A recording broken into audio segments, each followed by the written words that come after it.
that is displayed in the markets. Now, let's go over 5 positions that are putting out something real shiny right now. A 10% dividend. And knuckleheads around the globe are clamoring to these positions when shareholder record date run up, call option, dividend payout, put option, and the associative ER, which could be call or put depending upon your drill down. Let's go to work.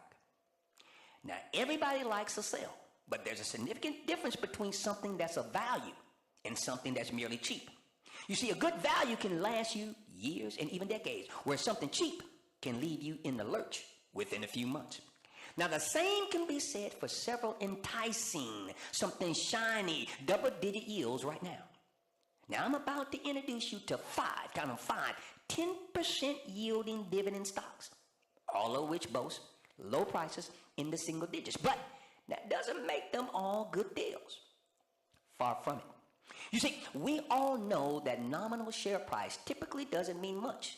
What makes a stock quote-unquote cheap is its price compared to metrics such as earnings and sales and free cash flow and other operational measures. But at a certain low point, family members and listeners alike, beloved, price does start to play a factor in how a stock is viewed.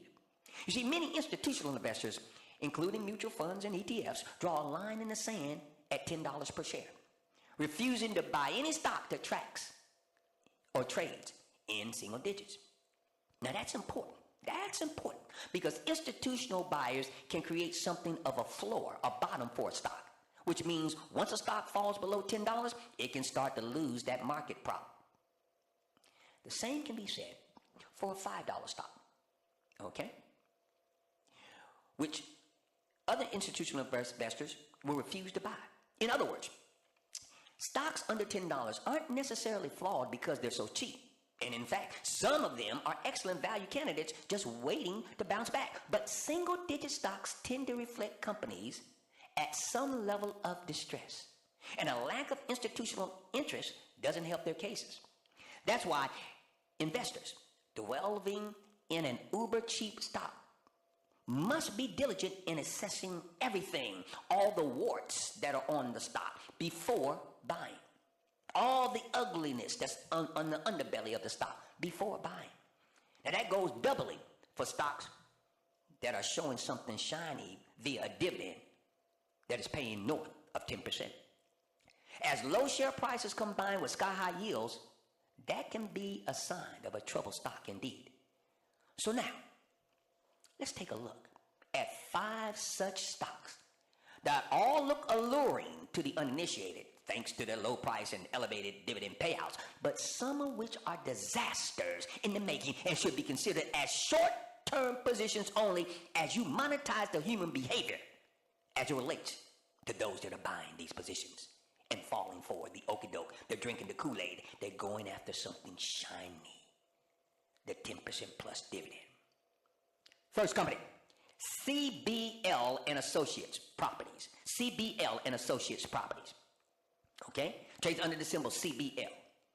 Now, it was back in October, I warned against CBL, which is a real estate investment trust that invests in malls as well as community centers that involve retail. Yes, but also dining and entertainment retail properties.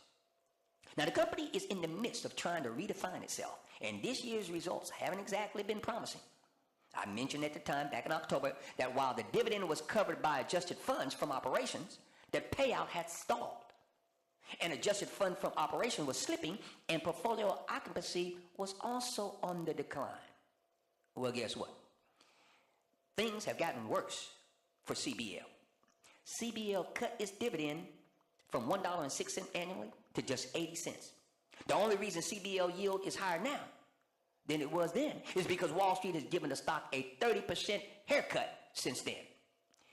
CBL pays a dividend yield of 13.9%, and the stock is priced around $5.80. Something shiny at a low price. Now, this particular company, okay, its CEO, Stephen Lebowitz, said, and I quote, revenues were impacted by additional bankruptcies, store closures, and rent concessions, end quote, which is the widest story in retail real estate right now as I speak. Now, while CBL's dividend cut helps the company save cash, it still hasn't solved the problem that is plaguing its industry. I'm talking about the retail industry. And until it does, CBL is nothing more than a yield trap for those that are uninitiated.